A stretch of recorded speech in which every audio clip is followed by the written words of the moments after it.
Hello दोस्तों, good morning. स्वागत है एक बार फिर से आप सभी का एमजेटी एजुकेशन में। दोस्तों आज है 28 जून और आज की वीडियो में हम लोग बात करेंगे 28 जून 2023 के मोस्ट इंपॉर्टेंट करंट अफेयर के क्वेश्चंस के बारे में। वीडियो अगर पसंद आएगी तो इसे लाइक, शेयर और चैनल को सब्सक्राइब जरूर कीजिएगा। चलिए बात करते हैं लास्ट डे के क्वेश्चन की, क्विकली रिविजन करेंगे। नरेंद्र मोदी जी ने अभी मिस्र के सर्वोच्च राजकीय सम्मान को रिसीव किया है, ऑर्डर ऑफ द नाइल से इन्हें सम्मानित किया गया है।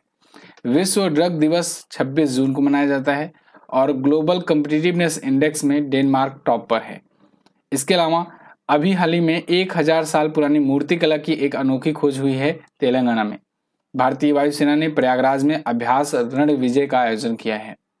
शंकर महादेवन को ब्रिटेन में डॉक्टरेट की मानद उपाधि से सम्मानित किया गया है। इन्हें म्यूजिक और आर्ट की कैटेगरी में सम्मानित किया गया है। ग्लोबल स्टार्टअप इकोसिस्टम में भारत का बेंगलुरु शहर जो है ये 20वें स्थान पर रहा है और सिलिकॉन वैली टॉप पर रही है। ब्रह्मपुत्र नदी के नीचे असम में असम की पहली अंडर वाटर सुरंग बनाई जाएगी। अडानी ग्रुप ने 1983 विश्व कप जीतने वाली टीम इंडिया को सम्मानित किया और जीतेंगे हम कैंपेन शुरू किया है। WTT कंटेनर टूर्नामेंट यानी world table tennis container tournament इसको जीत लिया है सुतीर्थ मुखर्जी और आहिका मुखर्जी की जोड़ी ने। ये भारतीय जोड़ी है। ये टॉप 10 क्वेश्चंस थे कल की वीडियो से जिनका आपने किया रिवीजन। अब बढ़ेंगे आज की करंट अफेयर की तरफ। तो पहला क्वेश्चन है मोस्ट इंपोर्टेंट, विश्व MSME दिवस कब मनाया जाता है? तो विश्व MSME दिवस दोस्तों मनाया जाता है 27 जून को। कल भी ये क्वेश्चन मैंने पूछा था आपसे। World MSME day. MSME मतलब होता है micro small and medium enterprises, यानी सूक्ष्म लघु और मध्यम उद्योग। तो इनके लिए दिवस ये मनाया जाता है। जितने भी छोटे लघु और सूक्ष्म कारोबारी हैं, उद्यमी होते हैं, उनके लिए ये दिवस डेडिकेटेड होता है।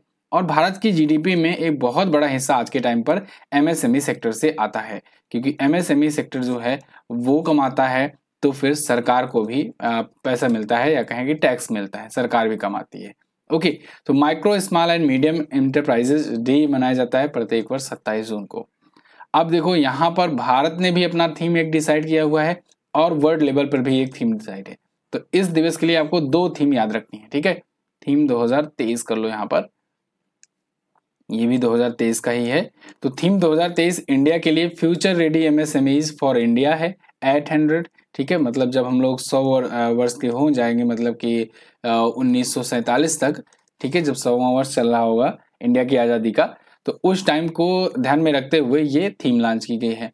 और वहीं वर्ल्ड लेवल पर थीम है बिल्डिंग ए स्ट्रॉन्गर फ्यूचर टुगेदर, ठीक है। तो दोनों की थीम याद रखिएगा, इंपॉर्टेंट है। 2018 में ये पहली बार मनाया गया था, घोषणा 2017 में हुई थी और उसके बाद ये दिवस अभी 27 जून को मनाया जाता है। क्लियर है ना? अच्छा, कल वीडियो का एग्जाम हुआ था विलेज डेवलपमेंट ऑफिसर का। मतलब वो कहते नहीं है कि कभी कभी सरस्वती माता जी बैठ जाती हैं जीप पर। कल ही की वीडियो मैंने सुबह में आपको बताया था कि डेनमार्क जो है ये कार्बन डाइऑक्साइड जो स्टोर करने वाला ये देश है, और कल के ही मतलब फर्स्ट शिफ्ट में ही ये क्वेश्चन पूछ लिया गया। यानी जो सुबह में वीडियो देखकर गया होगा उसने ये क्वेश्चन बना लिया होगा। और ये कोई ऐसा क्वेश्चन नहीं था कि मतलब जैसे नॉर्मली हो, कोई दिवस हो या कोई नियुक्ति हो, वो सब क्वेश्चन होते तो मैं बताता ही नहीं। कार्बन डाइऑक्साइड स्टोर करने वाला देश ये डेनमार्क बना हुआ है और ये एक अच्छा लेवल का क्वेश्चन था और कल पूछ लिया गया। What a coincidence. फिलहाल वीडियो एग्जाम में जो भी करंट अफेयर के क्वेश्चंस आए हैं उनका कंपाइलेशन करके आपको एक साथ बता दिया जाएगा, या फिर इसी डेली करंट अफेयर में लास्ट में 2-2, 3-3 क्वेश्चन कर करके आपको 2-3 दिनों में वो चीजें पहुंचा दी जाएंगी, कंटेंट पहुंचा दिया जाएगा, ठीक है। चलिए, तो फिलहाल ये दिवस है जून महीने के। आगे बढ़ते हैं हम लोग। फीफा अंडर 17 विश्व कप 2023 की मेजबानी किस देश को सौंपी गई? तो देखो, फीफा अंडर 17 विश्व कप जो है ना, इसकी मेजबानी को लेकर के विवाद एक बार हो चुका था। अब विवाद के बाद फाइनली अब इंडोनेशिया को ये मेजबानी सौंप दी गई है। इंडोनेशिया अब अंडर 17 विश्व कप की मेजबानी करेगा। पिछली बार ये पेरू करने जा रहा था, ठीक है, लेकिन पेरू से मेजबानी छीन ली गई थी। मैंने आपको बताया था कुछ महीनों पहले ये क्वेश्चन कि फीफा ने अंडर 17 विश्व कप की मेजबानी पेरू से हटा ली है और अब जाकर के डिसाइड हुआ है कि अब ये मेजबानी इंडोनेशिया करने जा रहा है। ध्यान रखना, ये फीफा अंडर 17 का पुरुष वाला है, ठीक है ना, पुरुष वाला है, क्योंकि 2023 में ही अभी महिला वाला भी हुआ था। और महिला वाला कहां पर आयोजित हुआ था? भारत में आयोजित हुआ था। भारत में आयोजित हुआ था और जीता कौन था? जीता था उसको स्पेन ने। स्पेन ने जीता था, ठीक है। तो ये आप याद रखेंगे, महिला वाला अंडर 17। यहाँ फिलहाल मेंस का अंडर 17 वर्ल्ड कप है जो अब इंडोनेशिया होस्ट करने जा रहा है। क्लियर है? तो ये फीफा का वर्ल्ड कप है, 10 नवंबर से 2 दिसंबर 2023 के बीच में होगा और अभी वर्तमान चैंपियन है दोस्तों ब्राजील। ठीक है, अब यहीं पर आपको ध्यान रखना है, केयरफुली ध्यान से, क्योंकि जल्दबाजी में लोग गलती कर देते हैं। अगर महिला अंडर 17 का विश्व कप की बात की जाए, करंट चैंपियन कौन है? तब स्पेन है करंट चैंपियन, इसने 2023 में अभी जीता हुआ है। लेकिन पिछली बार वाला मेंस वाला जो जीता था वो ब्राजील ने जीता था, इसीलिए अगर मेंस वाला पूछा जाए कि वर्तमान चैंपियन कौन है तो आप ब्राजील बताएंगे। फिलहाल यहाँ पर फीफा की बात हो रही है और वो भी अंडर 17 की बात हो रही है, तो हम लोग फीफा के मेन वाला जो होता है ना, मेन टीम जो होती है उसकी बात कर लेते हैं। इसका भी तो अभी 2022 में हुआ था वर्ल्ड कप, 2022 में कतर में हुआ था वर्ल्ड कप, और इसको किसने जीता? इसको जीता अर्जेंटीना ने, अर्जेंटीना ने जीता है। ठीक है ना, अर्जेंटीना का तीसरा खिताब था, इसने फ्रांस को हरा करके जीता है। किसको हरा करके? फ्रांस को हरा करके जीता है। लियोनेल मेसी वाली टीम थी। फीफा के बारे में बात करें तो फीफा का मतलब होता है federation international D football association. 1904 में इसकी स्थापना हुई थी, और स्थापना कहां पर हुई थी? पेरिस में हुई थी स्थापना। लेकिन हेडक्वार्टर कहां पर है? हेडक्वार्टर इसका है दोस्तों ज्यूरिख में। कहां पर? ज्यूरिख में है, स्विट्जरलैंड में। ठीक है, और गियानी इन्फेंटिनो इसके अध्यक्ष हैं। गियानी इन्फेंटिनो इसके अध्यक्ष हैं। एक चीज और, फीफा ने अभी फीफा रैंकिंग जारी की थी जिसमें अर्जेंटीना टॉप पर था। फर्स्ट पर अर्जेंटीना था, सेकंड पर फ्रांस था और थर्ड पर था ब्राजील। चलो, भारत की रैंक क्या थी? भारत की रैंक 101वीं थी, 101वीं रैंक थी भारत की, ये याद रखना इंपॉर्टेंट है, भारत की रैंक पूछी जाएगी। क्लियर है ना इतना? आगे बढ़ते हैं। मुंबई में आयोजित 8वें ग्लोबल फार्मास्यूटिकल क्वालिटी समिट 2023 की थीम क्या रखी गई है? ये क्वेश्चन इंपॉर्टेंट है, ये कल वाले क्वेश्चन से इंस्पायर होकर के लिया गया है। कल अभी वीडियो एग्जाम में आसियान समिट जो हुई थी उसकी थीम पूछी गई थी। ठीक है, हालांकि वो क्वेश्चन कवर कराया गया है, आसियान समिट 42वां आसियान समिट के बारे में बताया ही गया था आपको, तो उसी तरीके का कुछ क्वेश्चन बनाया गया है जिससे आपको सिमिलर चीजें मिले। देखो, मुंबई में आयोजित हुआ 8वां ग्लोबल फार्मास्यूटिकल क्वालिटी समिट, ये एक पॉइंट मिल गया आपको। दूसरा, इसकी थीम क्या थी? इसकी थीम थी दोस्तों रोगी केंद्रिता, विनिर्माण और गुणवत्ता का नया प्रांतिमान, यानी कि patient centricity, new paradigm for manufacturing and quality, ये इसकी थीम थी। इंपॉर्टेंट क्वेश्चन है, याद रखिएगा, अब इस टाइप के भी क्वेश्चंस पूछे जा रहे हैं। ठीक है, तो ये इसकी थीम यहाँ पर रखी गई है, और यहाँ पर union minister doctor Mansukh Mandaviya जो हैं, इन्होंने इसे लॉन्च किया हुआ है। ठीक है, इस समिट को। तो कहाँ पर आयोजन हुआ? मुंबई में आयोजन हुआ। केंद्रीय रसायन और उर्वरक और स्वास्थ्य मंत्री, देखो 2 मंत्रालय ये संभाल रहे हैं, एक तो केंद्रीय रसायन और उर्वरक मंत्रालय और एक स्वास्थ्य मंत्रालय, स्वास्थ्य और परिवार कल्याण मंत्रालय। तो दोनों के मंत्रालय के जो मंत्री हैं डॉक्टर मनसुख मंडाविया जी, इन्होंने इसे लॉन्च किया हुआ है। ये थीम है आपके सामने। कोविड-19 महामारी के दौरान दोस्तों दुनिया के लिए फार्मेसी के रूप में भारत ने एक महत्वपूर्ण भूमिका निभाई है। आपको पता है भारत ने 100 से ज्यादा देशों को ऑपरेशन मैत्री के तहत वैक्सीन मुफ्त में प्रोवाइड की थी। तो ऑपरेशन मैत्री भी आपको याद रखना है, ऑपरेशन मैत्री चला करके 100 से ज्यादा देशों को मुफ्त में कोविड वैक्सीन चलाई गई। वैसे कौन कौन से ऑपरेशंस चलाए गए किन किन देशों की हेल्प के लिए, ये भी मैं आपको बता चुका हूं। तो चलो कमेंट बॉक्स में मुझे बताओ कम से कम 5 ऐसे इंडिया के ऑपरेशन जो भी रिसेंटली किए गए हैं, या तो कहीं देश की मदद के लिए या तो कहीं देश से अपने नागरिकों को निकालने के लिए। ठीक है, अगला है जून 2023 में डीबीएस बैंक के नए एमडी कौन नियुक्त किए गए? तो देखो, डीबीएस बैंक के नए एमडी और सीईओ नियुक्त किए गए हैं रजत वर्मा। रजत वर्मा को अभी हाल ही में नियुक्त किया गया है। यहाँ पर देखो, द हिंदू का आर्टिकल है आपके सामने, DBS bank India appoints Rajat Verma as a new MD. ये इंडिया का जो इनका यूनिट है उसके लिए नए एमडी होंगे। ठीक है, और किसकी जगह पर आएंगे? नीरज मित्तल की जगह पर आएंगे। डीबीएस बैंक दोस्तों ये भारत में सबसे बड़े विदेशी बैंकों में से एक है। जैसे मैंने आपको बताया कि चूंकि इसने अपने इंडिया का कंट्री हेड यहाँ पर नियुक्त किया है। ठीक है, इंडिया में कंट्री हेड इनको नियुक्त किया गया है एमडी और सीईओ के रूप में। ठीक है, तो ये विदेशी बैंक है, भारत में इसकी यूनिट है। जैसे आप समझो कि जैसे एसबीआई वगैरह है, दूसरे देशों में भी अपना बैंक खोलती है, तो वहां पर किसी को नियुक्त करे, ऐसे ही हुआ है। ठीक है, ये एक सिंगापुर की कंपनी है, सिंगापुर की एक मल्टीनेशनल बैंकिंग और फाइनेंस सर्विस एक लिमिटेड कंपनी है। क्लियर? DBS bank. तो अब मित्तल जी जो कि यहाँ पर पहले थे, नीरज मित्तल, ये अब ऑस्ट्रेलिया में संभालेंगे अपना काम, ऑस्ट्रेलिया के ये कंट्री हेड होंगे। अगला, पुरुष वनडे वर्ल्ड कप ट्रॉफी, ये 2023 में जो होने वाला है, ये नए अंदाज में वायुमंडल के किस मंडल में लॉन्च किया गया? ये देखो, एक अनोखी चीज हुई। भारत इस बार मेजबानी करने जा रहा है ओडीआई वर्ल्ड कप की, ICC ODI world cup Bharat में आयोजित किया जाएगा, क्रिकेट वर्ल्ड कप। और इसकी ट्रॉफी का अनावरण किया गया, और ट्रॉफी का अनावरण कहां पर किया गया जानते हो?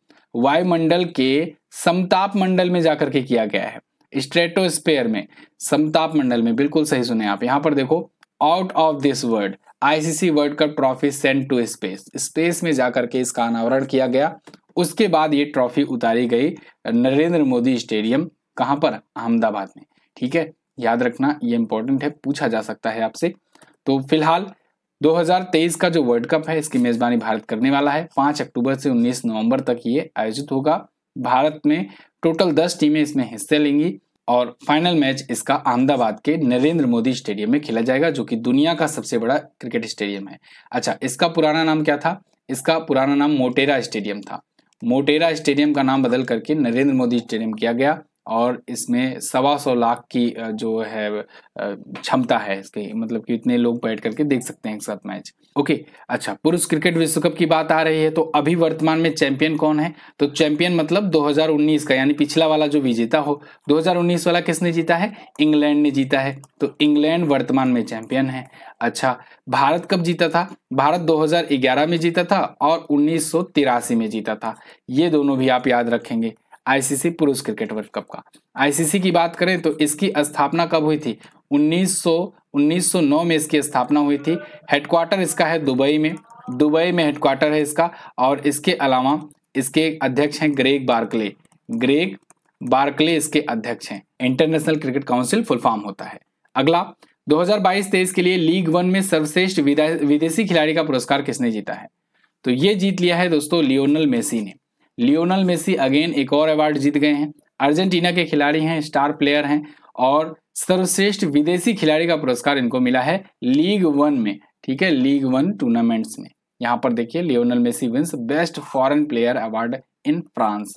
तो फ्रांस में ये लीग वन होता है और इसमें इन्होंने जीता हुआ है। अभी के टाइम पर ये किस टीम से खेल रहे हैं?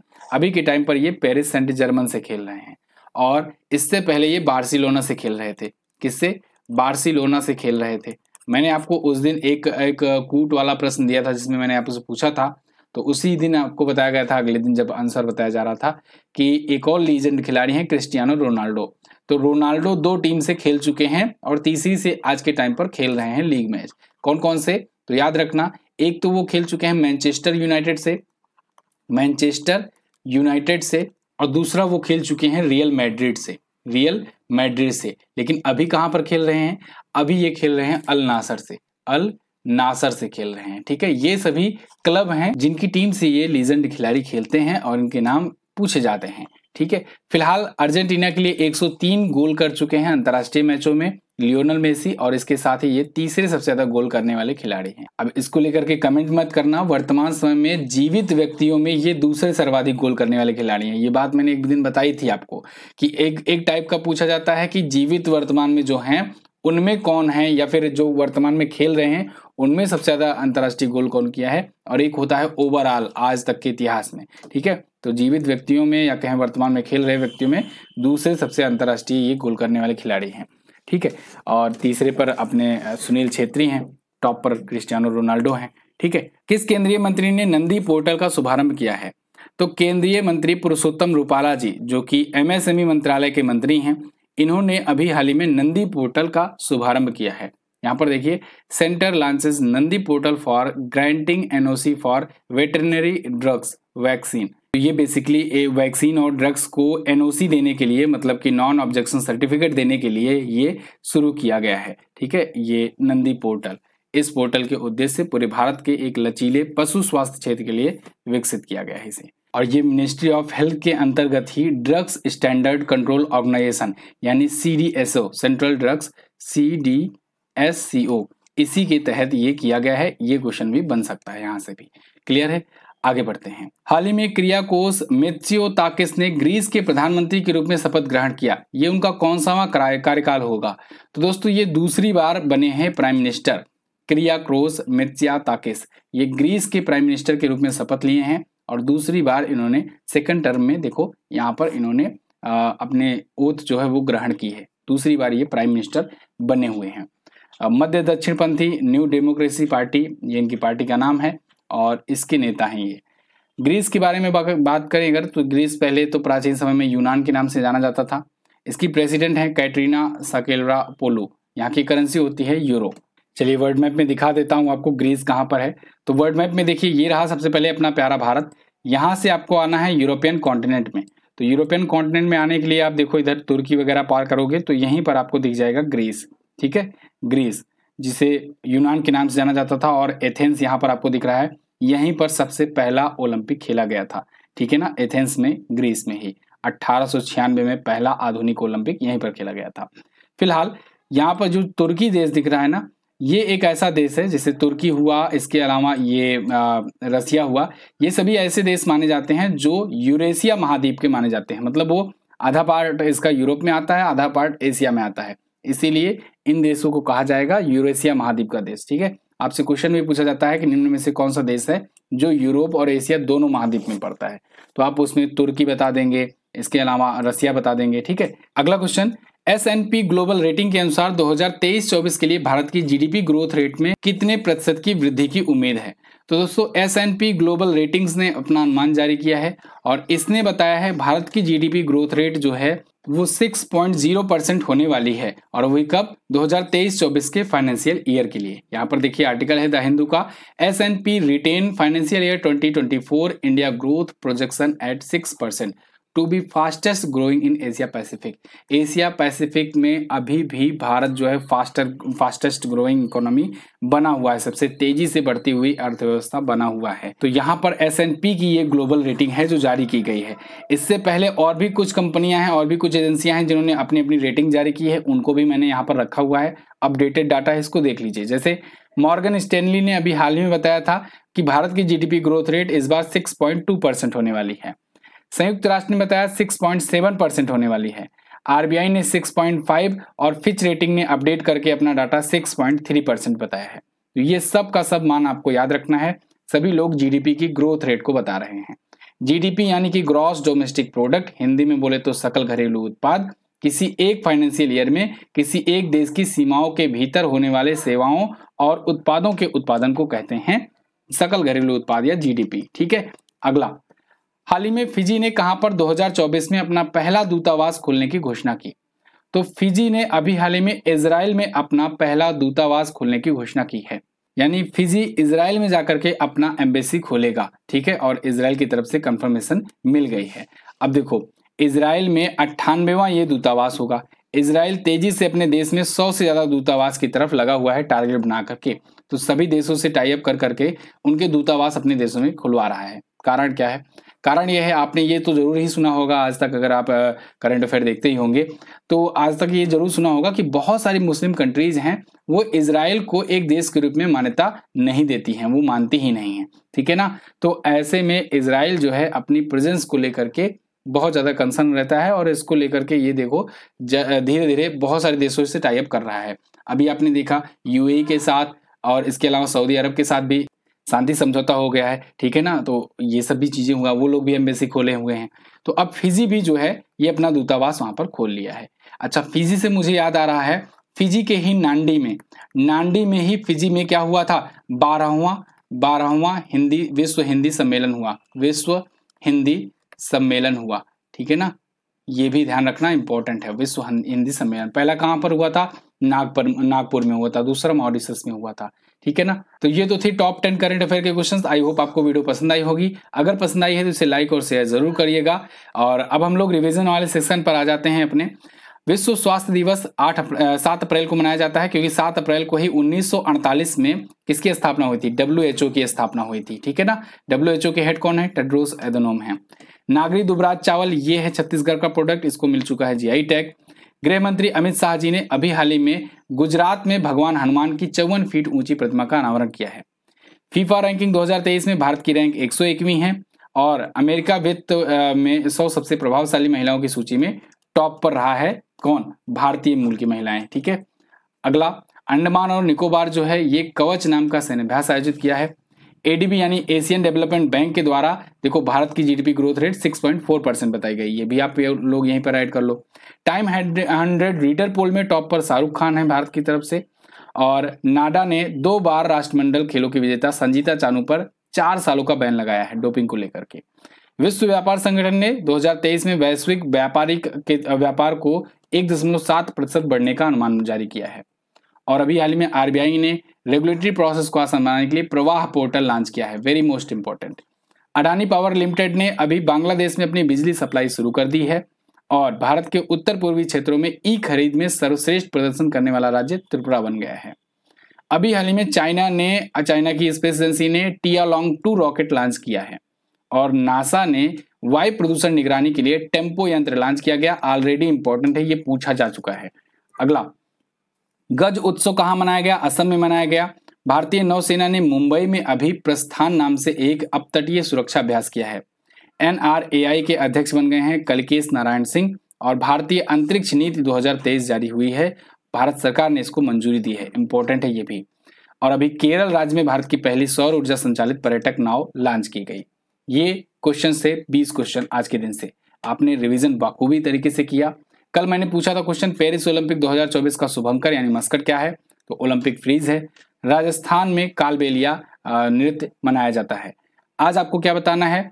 कौन सा देश दुनिया का सबसे बड़ा नार्को स्टेट बना है? इसके अलावा वैश्विक प्रतिस्पर्धात्मकता सूचकांक यानी ग्लोबल कॉम्पिटिटिवनेस इंडेक्स 2023 में, यहाँ 203 हो गया है बाय मिस्टेक, 2023 में भारत किस स्थान पर है ये आपको बताना है।